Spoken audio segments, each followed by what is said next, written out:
Gorgeous music, thank you. President of the Federal Republic of Germany, Dr. Steinmeier, Mayor of Berlin, Minister of Culture and Media, Dr. Monica Grütters, Director of the Humboldt Forum, Professor Dagalo, ladies and gentlemen, good afternoon, actually good morning-ish, it's almost afternoon. Thank you for having me here. When I was researching my second novel, Half of a Yellow Sun, which is set during the Nigerian Biafran War that started in 1967, a woman told me a story about her elderly father. It was early in the war, and they were in their Biafran hometown, feeling relatively safe because the war seemed far away. Then suddenly they heard the loud, terrifying sounds of bombing very close to them, and they knew that they had only minutes to leave their home and run into the interior for safety before the Nigerian soldiers arrived. The elderly father was a wealthy man, but the only thing he rushed to take with him was his ikenga, a piece of wood, a beautifully carved piece of wood. But it wasn't just a piece of wood. It was also the repository of spiritual meaning. The ikenga represented his chi, his personal spirit, as well as his ancestors, his guardian angels. I was struck by this story. This man, facing the possibility of never seeing his home again, chose the thing that mattered most to him. Of course, he cared about his material possessions, but he believed that those could eventually be replaced, while his ikenga was irreplaceable. There are ikengas in various museums all over the world today, and it is easy to forget as we stare and admire them behind cold and clinical glass barriers that these are objects that are religious, spiritual, sacred. Art lives in history, and history lives in art. Much of what we call African art are also documents that tell stories. Some are literal in their storytelling, like the beautifully ornate Benin stool that was sent to the Oba of Benin by his people when he was exiled by the British, and which he looked at and immediately could deduce from the carvings the state of his British plundered land. Other sculptures and carvings are more metaphorical. They speak to the dignity of a people, to their worldview, to their aspirations. Some of the early Christian missionaries across the African continent were very keen on destroying African art. Carved African deities, which they told the Africans were just magic. I cannot help but wryly wonder what could be more magical than the story of a man who dies and then magically rises again, a man who also manages to magically give his body as bread. And I say this, by the way, as a newly returned Roman Catholic. The point is that belief systems vary, and as long as they feed the spiritual needs of a people, they're valid. We cannot be dismissive of a belief system merely because it is unfamiliar to us, just as we cannot be dismissive of a history because we are uncomfortable with it. So I'd like to tell a small story about a Nigerian woman who's married to a Belgian and has lived in Belgium for many years. She said once that she was shocked that her son, while being taught Belgian history, was taught nothing about Congo.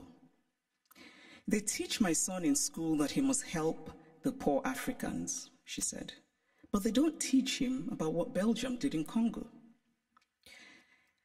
Now, if her son does not learn that the modern Congo state began 100 years ago as the personal property of a brutal Belgian king who was desperate to get wealthy from ivory and rubber, if her son does not learn that the hands of Congolese people were chopped off with rusty axes for not producing enough resources to meet a king's greed, if her son does not learn that the Belgian government later ruled Congo with a deliberate emphasis on not producing an educated class, if this young Belgian boy knows nothing of these incidents, then at some point they will perhaps no longer have happened, because the past, after all, is the past, because we collectively acknowledge that it is so.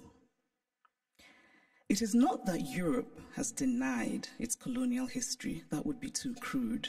It is instead that Europe has developed a way of telling the story of its colonial history that ultimately seeks to erase that history.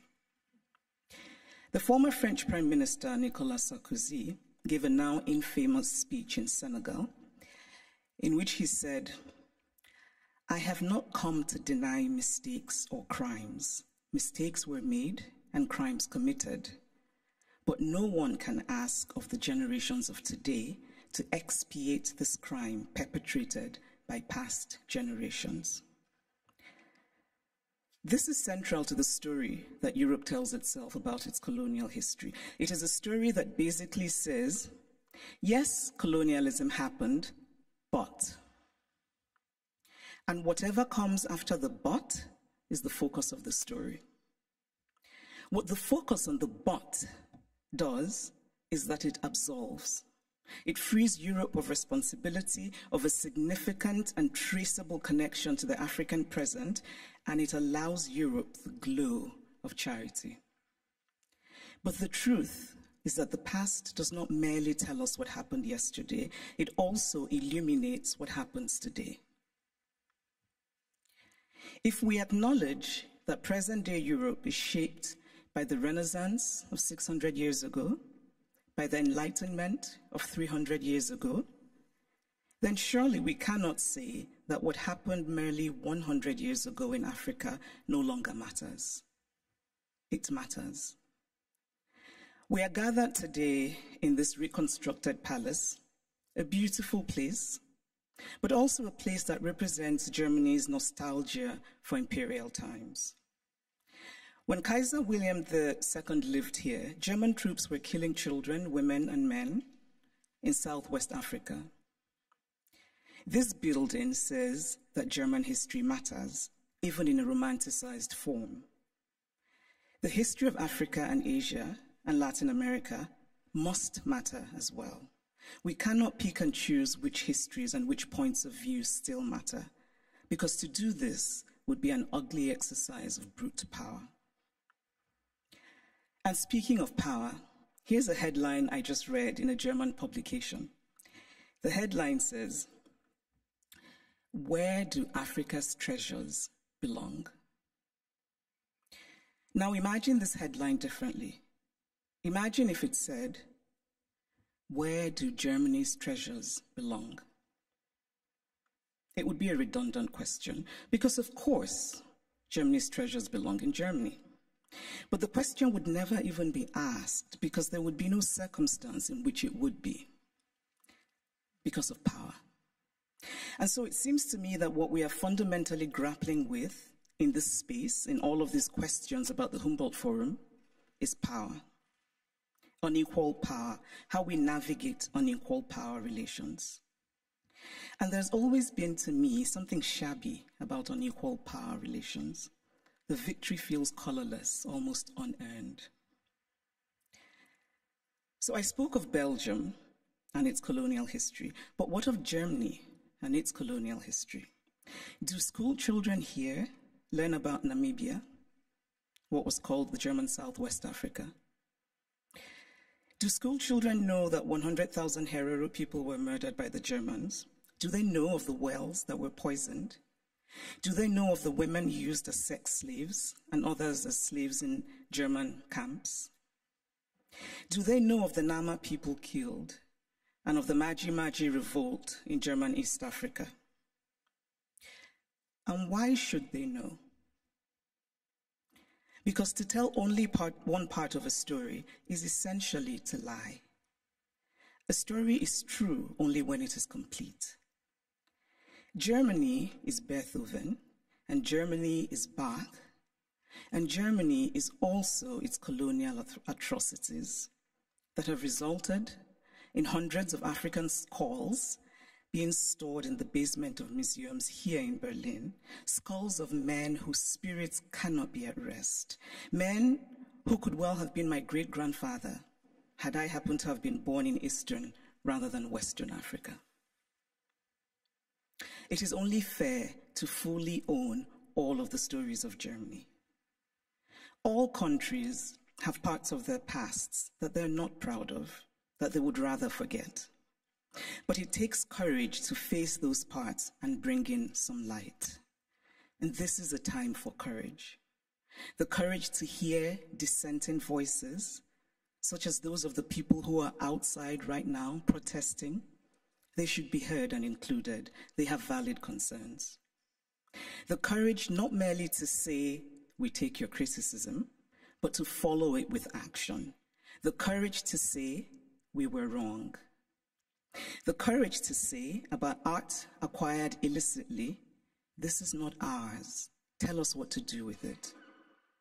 The courage to do provenance work and to actively use local knowledge. The courage to act and to act now and not become crippled by endless planning and endless talking. The courage to believe that it can be better. We cannot change the past, but we can change our blindness to the past. And why, by the way, is the term ethnological used for art from certain parts of the world and not art for other parts of the world? And then in discussing some of this art that we term ethnological, and I would argue that the language itself already suggests a hierarchy of value, when we talk about this art that was stolen, we're told that they cannot be returned to Africa, for example, because Africans will not take good care of them. It is not merely condescending to say, I cannot return what I stole from you because you will not take good care of it. It is also lacking in basic logic. Since when has the basis of ownership been taking good care of what is owned? This position is paternalistic arrogance of the most stunning sort.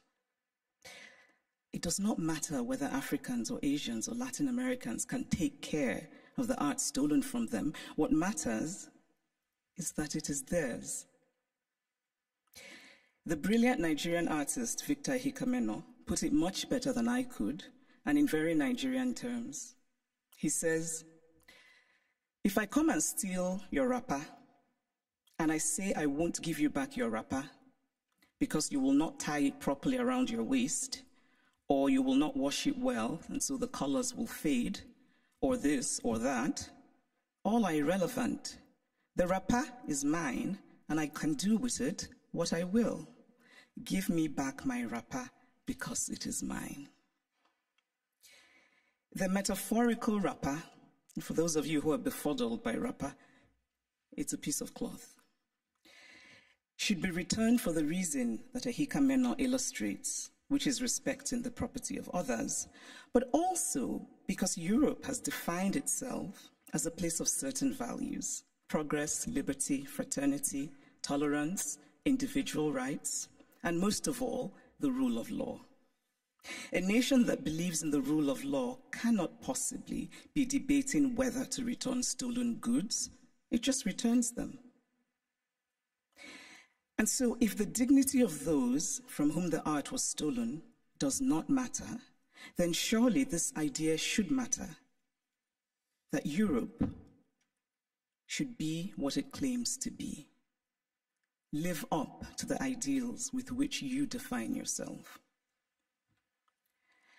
I should pause here and note that sometimes these conversations run the risk of sounding like empty moralizing, or like asking for the impossible or the unrealistic, or insisting on an unattainable purity and perfection. Obviously, I don't think everything should be sent back to the countries from which they came. Not everything was stolen. But those things that are sacred, those things for whom people were killed, those things that have in them the stains of innocent blood, should be returned. Obviously, we do not have all the information. There are facts lost in unrecorded history, but we can draw reasonable conclusions based on information that we do have. We can deduce, for example, that the Ngonso, the beautiful sculpture of the founder and guiding spirit of the Nso people of Cameroon, a former German colony, could not possibly have been obtained under benign circumstances, because why would you willingly give up your guiding spirit? It is also important to remember that not all wounds are visible. Some wounds we carry in our hearts, inherited from our parents, passed on to our children. But this discourse is, of course, not just about the Humboldt Forum. It is about museums all over Europe, in France, in the Vatican, in Britain. And I must acknowledge that Germany is the first of the powerful European nations that has made a gesture towards returning the Benin bronzes. But it is also interesting that the announcement said that a substantial amount would be returned, which made me wonder how this would be determined and by whom. And it is equally interesting that it is British colonial loot rather than German colonial loot that is being returned by Germany. But still, it is progress. And Germany's action, this gesture towards righting what is wrong, must be acknowledged. My acknowledgement of it is not to say that the work is done, but that the work has started, and that perhaps a place like the British Museum, and I know that Neil is here, which owns the majority of the Benin bronzes, might perhaps be inspired by the German decision, and that hopefully the British Museum will rethink and that hopefully the British Museum will rethink its policy of retain and explain, which is unacceptable. So this is the Humboldt Forum. A forum usually implies, among other things, a space created for a free exchange of ideas. One can only hope that the Humboldt Forum will live up to its name as a space for true intercultural and transcultural exchange of ideas in mutual respect between the cultures. But this rhetoric, free exchange of ideas, must be practical. And by that, I mean such things as travel visas. It must be easy for people from Africa and Asia and Latin America who should participate in these conversations to get travel visas. The Humboldt Forum was conceived as a place to tell the universal story of the human race from multiple perspectives. This is a commendable idea, but it is incomplete. Because again, we must confront the issue of power. Who tells the story? Who is the teller and who is told about? Who decided that African art should be labeled ethnological? Who has the right to exhibit the other?